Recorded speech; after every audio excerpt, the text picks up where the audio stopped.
ये मेरे पास variety of आम आप देख ही रहे हैं। सफ़ेदा, ये रहा जगदालू, भागलपुर का आम। ये दशहरी आप जानते ही हैं, इस आम को कहते हैं रामकेला आम। ये लंगड़ा है। सवाल एक है, अगर आप डायबिटीज़ पेशेंट हैं तो इनमें से कौन सा आम आपको खाना चाहिए, कब खाना चाहिए, कितना खाना चाहिए, ताकि ब्लड शुगर ना बढ़े बल्कि डायबिटीज़ ठीक हो जाए। तो पहला नियम, आपको इनमें से या आम के जितने वैरायटी है उनमें से वो वाला आम खाना है जो आपको सबसे ज़्यादा पसंद हो। कोई फर्क नहीं पड़ता है कि मीठा कितना है, मीठा है या नहीं है। जो आपको ज़्यादा पसंद है वो आम आप चुन लीजिए, पहला स्टेप। दूसरा, कब खाना है, एज ए ब्रेकफास्ट। जैसे हम डीआईपी डाइट में बोलते हैं फ्रूट ब्रेकफास्ट। अभी तो आम का सीज़न है, तो 8 से 12 बजे के बीच में आप ये तय कर लीजिए आपका जो नाश्ता होगा या जो भी कुछ आप खाएंगे between this gap of 8 AM to 12 noon, सिर्फ और सिर्फ फल खाएंगे। लेकिन अभी तो आम का सीज़न है, तो फलों की कैटेगरी में आम आता है तो आप आम ही आम खाएंगे। हालांकि डीआईपी डाइट में बोलते हैं 3 से 4 तरह के फल ले लो और उसको एक बाउल में डाल के आपको खाना है, दैट बिकम्स अ ब्रेकफास्ट। कितना खाना है, राइट? तो इस बार 3 से 4 छोड़िए, आप आम अपने पसंद का ले लीजिए जो अवेलेबल है, जो आपको अच्छा लगता है। और कितना खाना है आपके बॉडी वेट के अनुसार। फॉर एग्जांपल मेरा बॉडी वेट 70 kg, एक जीरो और लगा दूंगा 700 ग्राम। कम से कम बोल रहा हूँ, कम से कम 700 ग्राम तो खाना ही है। अगर पेट नहीं भरे, मन नहीं भरे तो डबल 1400 ग्राम, 1.5 किलो, 2 किलो, 3 किलो। जितने में मन भरे, जितने में पेट भरे उतना खाना है। तो कौन सा आम खाना है, जो आपको पसंद हो, जो मिल जाए। कब खाना है, as a part of the breakfast. Breakfast ही आम का होना चाहिए। कितना खाना है, जितने में मन भरे पेट भरे, लेकिन मिनिमम इतना तो खाना ही है बॉडी वेट के अनुसार, जो कैलकुलेशन मैंने बताया। याद रखिए, कब नहीं खाना है, जब पेट भरा हो तब नहीं खाना है।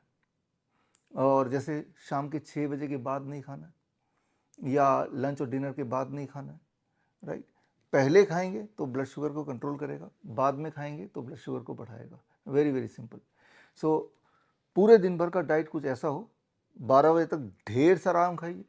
डायबिटीज़ पेशेंट है, ठीक करना डायबिटीज़, इंसुलिन ख़त्म करनी है, इंसुलिन डिपेंडेंसी, ढेर सारा आम खाइए। लंच में जो भी आप करते हैं, रोटी सब्जी दाल चावल, वो तो खाइए, लेकिन उससे पहले सलाद खा लीजिए, टमाटर खीरा मूली गाजर। कितना, आपके बॉडी वेट अनुसार। मेरा body weight 70 kg, I make it into 5, that becomes 350 make it grams. कम से कम मुझे 350 ग्राम सलाद खाना है। उसके बाद ही ट्रेडिशनल फूड जो आप नॉर्मली खाते हैं, रोटी सब्जी दाल चावल, वो भी खा लीजिए अपने एपिटाइट के हिसाब से। That becomes a lunch. Dinner का एक नियम याद रखिए, डिनर को हमेशा 6 बजे तक फिनिश करने की कोशिश कीजिए, हद से हद 7 बजे तक। और डिनर में भी वही करना है जो मैंने लंच के लिए बताया। और 2 तरह की चीज़ों को छोड़ना है, anything which comes out of animal, जैसे डेयरी प्रोडक्ट, एनिमल या मीट मछली अंडा, anything which comes out of factory, refined food, pack food, biscuit bread etcetera. और क्या अलाउड एज ए स्नैक्स, पूरे दिन भर में अगर कुछ खाने का मन करे ब्रेकफास्ट लंच डिनर के अलावा, all kind of nuts, dry fruits हैं, जितने तरह के, बादाम है, काजू है, किशमिश है, डेट्स हैं, नारियल के टुकड़े खा सकते हैं, स्प्राउट्स खा सकते हैं। तो पूरे दिन भर में जब चाहे मुट्ठी भर खा सकते हैं, but not after the dinner. Dinner के बाद सिर्फ पानी पीना अलाउड है। This is how we do it in DIP diet. इसे हम डीआईपी डाइट का एक फॉर्म बोलते हैं। अगर आपने ऐसा किया तो कोई बड़ी बात नहीं, 24 घंटे के अंदर आपका ब्लड शुगर नीचे की तरफ आने लगेगा। जैसे जैसे ब्लड शुगर नीचे आएगा, accordingly you need to taper down the drug and the insulin, right? और 2-3 दिन में आप देखेंगे फॉर मोस्ट ऑफ यू, बिना दवाई के आपका ब्लड शुगर वहीं रहेगा जहाँ पे अभी दवाई के साथ मेंटेन करते हैं। दवाई छूटेगी, इंसुलिन छूटेगी। इसके पीछे का साइंस क्या है, इसके पीछे का जो मैकेनिज्म क्या है, इसको समझना हो तो आप मेरी किताब पढ़ सकते हैं। मेरी किताब का नाम है world's best the DIP diet. Hindi में, इंग्लिश में बुक नहीं पढ़ना है तो आप अपने इंटरनेट पे, यूट्यूब में, फेसबुक में, कहीं भी डीआईपी डाइट सर्च कीजिए और आपको हज़ारों हज़ारों वीडियोस मिलेंगे। और पेशेंट्स जिन्होंने यही किया जो मैंने अभी बताया आपको, और उनकी ब्लड शुगर कंट्रोल में आ गया, दवाइयाँ छूट गई, ब्लड प्रेशर कंट्रोल में आ गया, दवाइयाँ छूट गई, 1 महीना तक करेंगे तो अबाउट 10% वेट घटेगा ऑन एवरेज। जो मोटे लोग हैं, एंजाइना है तो वो गायब होने लगेगा। इस तरह के बेनिफिट्स देखे हैं। तो ये बेनिफिट आप कब देखेंगे, जब आप स्टार्ट करेंगे। आप में से वो लोग जो इसके डिटेल में जाना चाहते हैं, फूड एज मेडिसिन को समझना चाहते हैं कि फूड आपका दवाई के रूप में कैसे काम कर सकता है अलग अलग सिचुएशन में, अलग अलग तरह की बीमारियों में, चाहे वो कैंसर हो, हार्ट डिजीज़ हो, क्रॉनिक किडनी फेलियर हो, लिवर फेलियर हो, या इन्फेक्शियस डिजीज़ जैसे मलेरिया है, डेंगू है, इन सब बीमारियों में किस प्रकार डाइट ही आपका मेडिसिन बन जाए और फटाफट आपको रिजल्ट दे दे।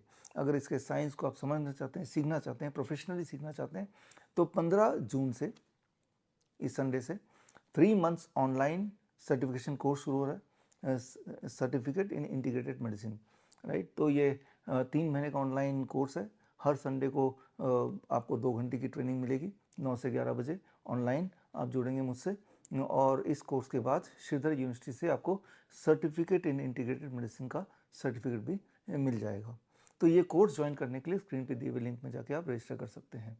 तो फिलहाल कोर्स में रजिस्टर करें ना करें, ये बुक आप पढ़ें ना पढ़ें, लेकिन एक काम तो आपको करना चाहिए। खास तौर पे अगर आप डायबिटीज़ पेशेंट हैं, जाहिर सी बात है डायबिटीज़ पेशेंट हैं तो आपके डॉक्टर ने बोला होगा आम मत खाना, देख भी मत लेना, लेकिन वो सब कुछ एक साइड में रख के आज ये एक्सपेरिमेंट करके देखिए किस प्रकार आम आपकी हेल्थ को खास बना देता है।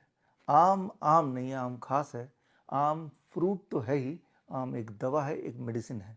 जिस चीज़ को रिस्ट्रिक्ट किया गया है वही चीज़ आपको ठीक कर सकती है। ये साइंस है, करके देखिए।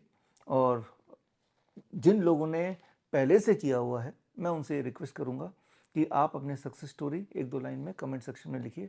फ़ायदा ये होगा कि जिनको इस वीडियो को देखने के बाद भरोसा नहीं हो रहा, थोड़ा बहुत भरोसा हो रहा है, तो जब वो कमेंट्स पढ़ेंगे तो उनका भरोसा बढ़ जाएगा। यानी कि आप ठीक हुए, आपकी रिस्पॉन्सिबिलिटी है बाकियों को ठीक करना। All the best, thank you, जय। बड़ी से बड़ी बीमारी का आसान से आसान इलाज घर बैठे ही हो सकता है। अधिक जानकारी के लिए कांटेक्ट करें nearest doctor BRC clinic @home।